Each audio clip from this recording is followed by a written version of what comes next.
So welcome. So today is about the key to freedom. Yes. And I love this quote, but first I want to ask you a question. What would you do if you were stuck in one place and every day was exactly the same and nothing really mattered? Stuck in one place, the same place over and over again. And I thought about this has become kind of like my reality when I was visiting in Canada.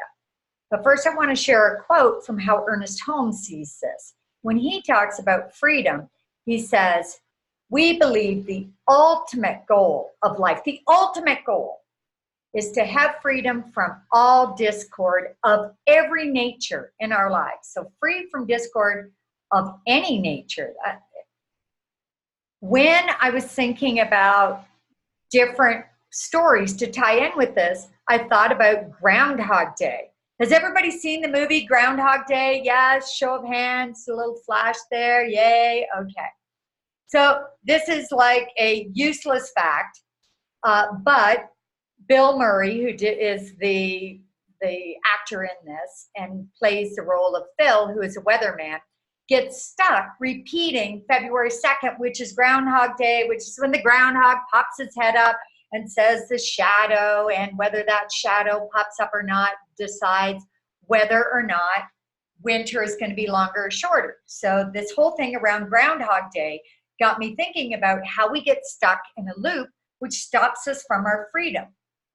But the funny thing about this little known stupid fact as I researched this movie is that this has become a icon for millions of people. This movie in Liverpool on February the 2nd, there's this whole following of Groundhog Day movie followers, and they repeatedly play this movie 12 times back to back. Like, who does that?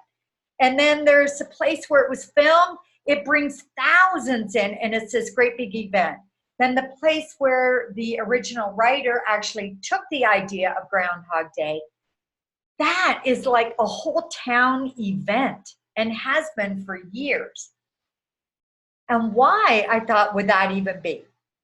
So there were a couple of things that came to me and why I want to use Groundhog Day for our example. And if you haven't seen it, maybe you'll be inspired to at least look up the cliff notes on it and what the director was trying to depict. First off, it doesn't say it in this, but we know in our teachings that we all have a shadow aspect within ourselves. Groundhog Day, he sees the shadow. Either it's going to be darker or lighter, more weather, or we're clear to go. So you can look at that and remember it as I'm going through. And the character, this weatherman, gets stuck in this loop repeating day after day, and they show him in all these conversations where it's like he's in a bad dream. But why he's in a bad dream is he's focusing on his own selfish desires. And until he lets go of me, and puts others first and follows his heart, every day he has to wake up and repeat the same day, and everybody else doesn't know what's going on, but he's stuck in this loop. And that made me realize how we can easily get stuck in a rut or a cycle or a loop, and it's like we're reliving the day over and over. So fast forward, here I am in Canada. I'm at my dad's bed. I'm sure you can picture the scene. He's totally out of it. We're doing hospice care at home. I'm holding his hand. I'm putting all of his favorite TV channels on, and every day it seems like the same thing. I show up at the same time. I get one of his favorite shows on. I hold his hand. I sit there. I shut my mouth. I say very little, and I just send love through him. And then however many hours later, all of a sudden my body goes, whoa, you need a break. So then I leave for 2 hours. I go get some fresh air. I drive to the beach with my mom, and we sit in the vehicle because with my ankle, I haven't been getting around the same. So then I drive back up, drop her off, and go back and hold my dad's hand. So one night, I'm like day 5. I've been doing 8 to 10 hour days every day with my dad. And I call my son. I'm like, oh, honey, I just needed a breath of fresh air. You know, I've been sitting here changing channels and it just feels like I'm redoing the same day. And Harrison goes, Mom, stop. I go, whoa. He goes, you're in a loop. You're recreating as though it is a continuous loop, that you're like changing the channel. It's the same thing over and over. And he goes, Mom, every moment is a new moment. I was like, whoa, how old are you? 18? Every moment is a new moment. So when I went back to my dad and I touched his hand and I looked up at the TV and I was like, wow, it really is important what I'm putting forth here. And what is my story around my dad? Well, of course, as spirit can only do. That next day, when I started coming from a place of living moment to moment, kind of like, oh, all right, I'm getting ready. No, I'm not getting ready. There's this moment, then this moment, then this moment, but they're all individual. I started to rearrange my day. So by the time I got to my dad, I had this massive breakthrough. Like, here I am 20 years later getting this breakthrough. And it was about how I had over-dramatized an incident that happened from my childhood. And I had stood up to my dad and I was going to tell and speak my truth. And I did it. And then I didn't speak to him for 12 years.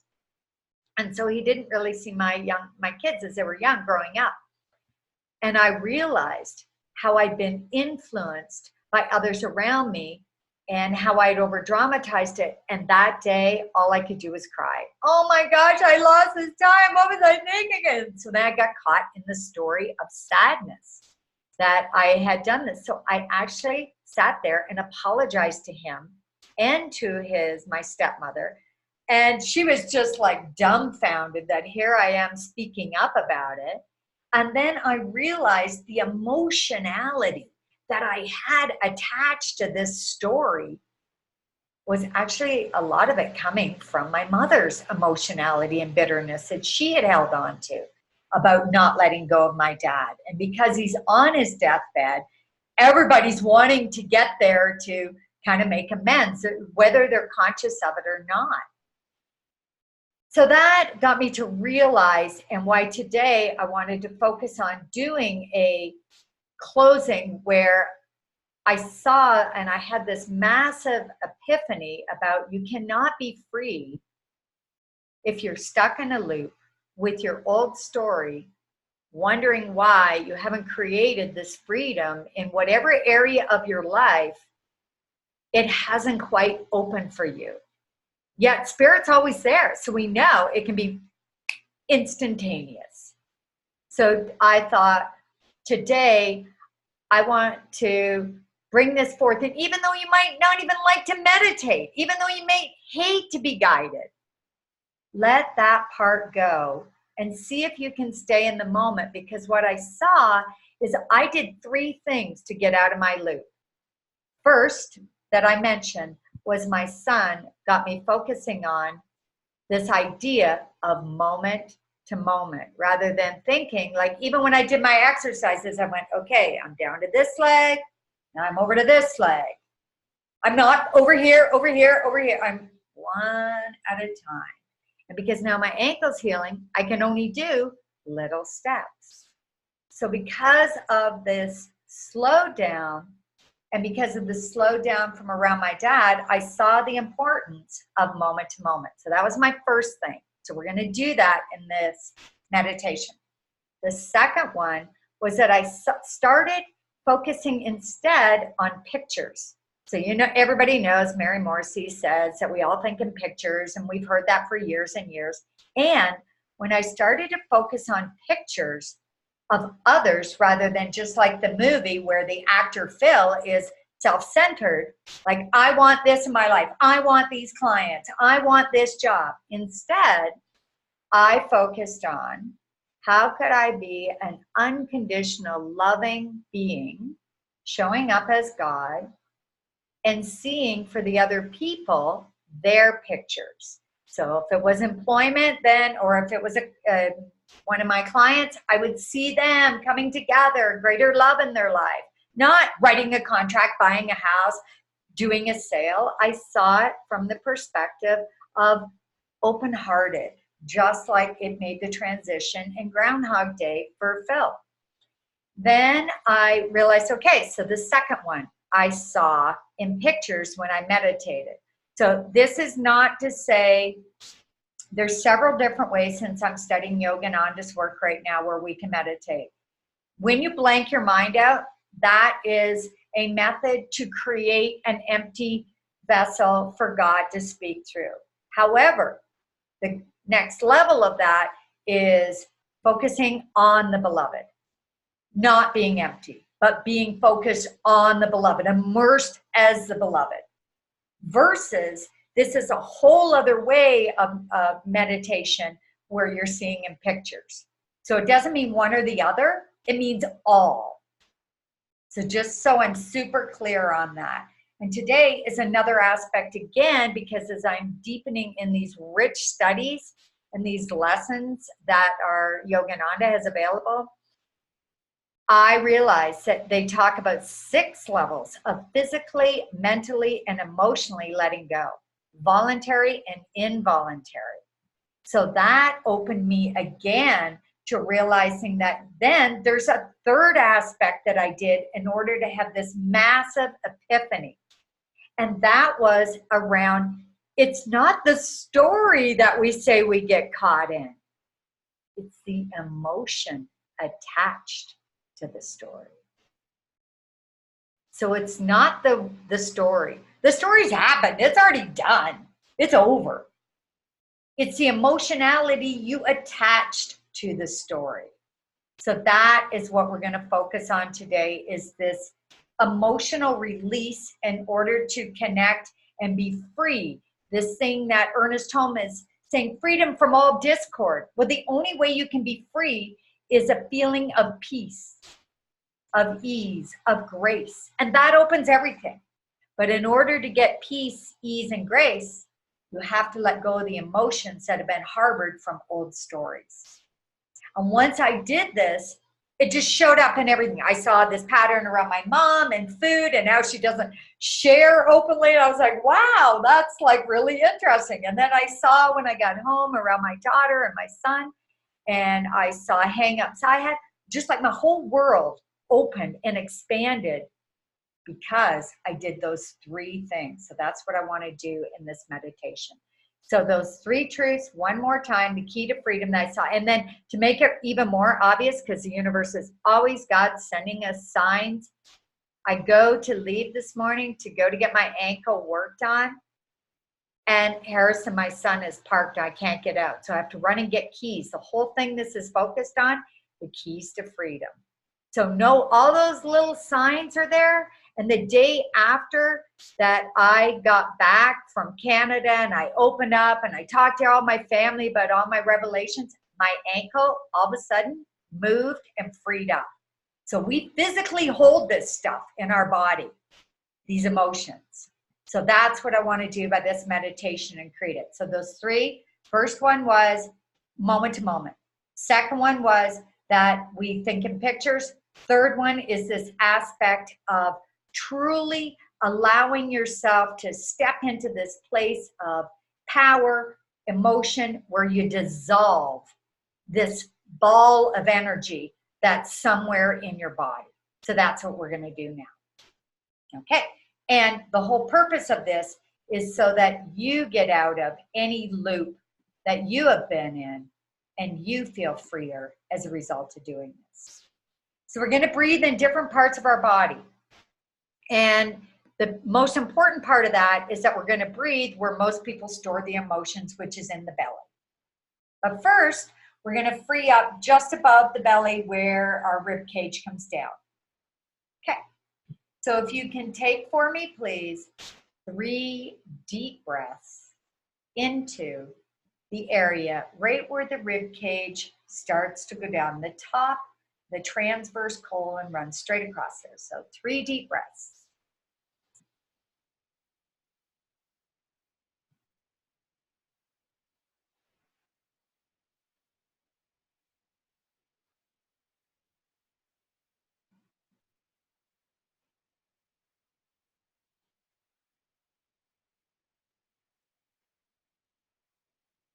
Now I want you to move that breath down to the lower belly.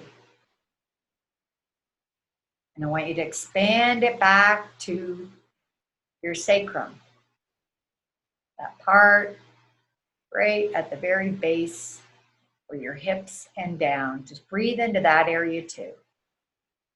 I call that your junk drawer. Breathe into that, where everything's tucked neatly away.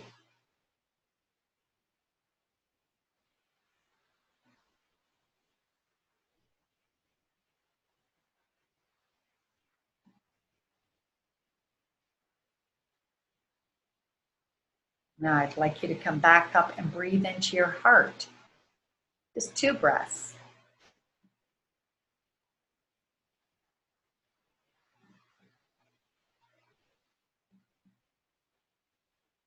Being present moment to moment. They're not 2 breaths, they're individual breaths. I just want you to allow the very first story where you do have emotion attached to it, where you feel you're stuck in a loop and you want freedom, from your heart. What is your heart saying? What is that story? And if nothing comes up, it doesn't matter. The meditation will work just fine. Just expand that in. See if you can get clarity where that emotion sits in your body from your old story.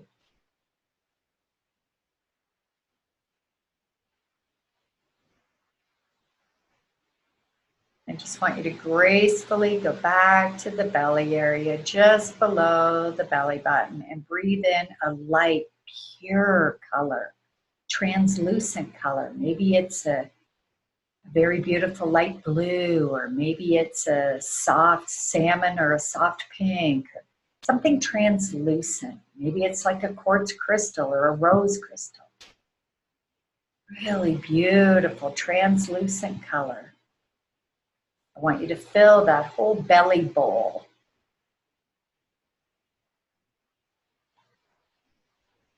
And don't worry if the color's not there. Just breathe in.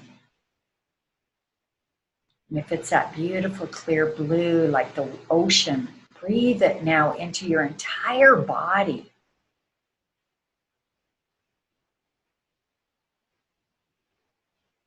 Every cell alive with that translucent, letting go and being this color.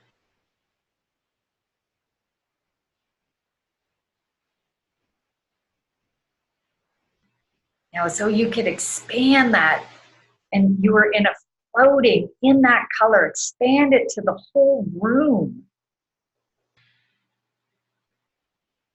Your energy, expand it with color, with vibrancy, aliveness, translucent, clear to the truth.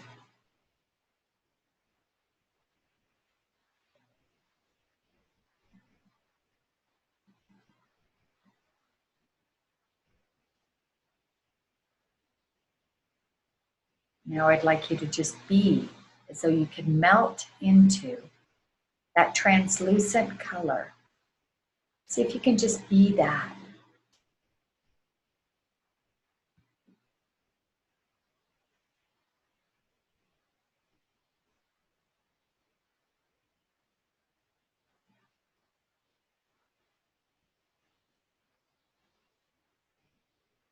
And then just slowly bring that color closer and closer to your body. Gently coming back, feeling the freedom. You don't have to reenact the story. Just open to the transparency of being who we are called to be. Divine, transparent, open, unconditionally loving, free to choose a new story, moment to moment. And then just slowly come back. And that is my talk today. Thank you.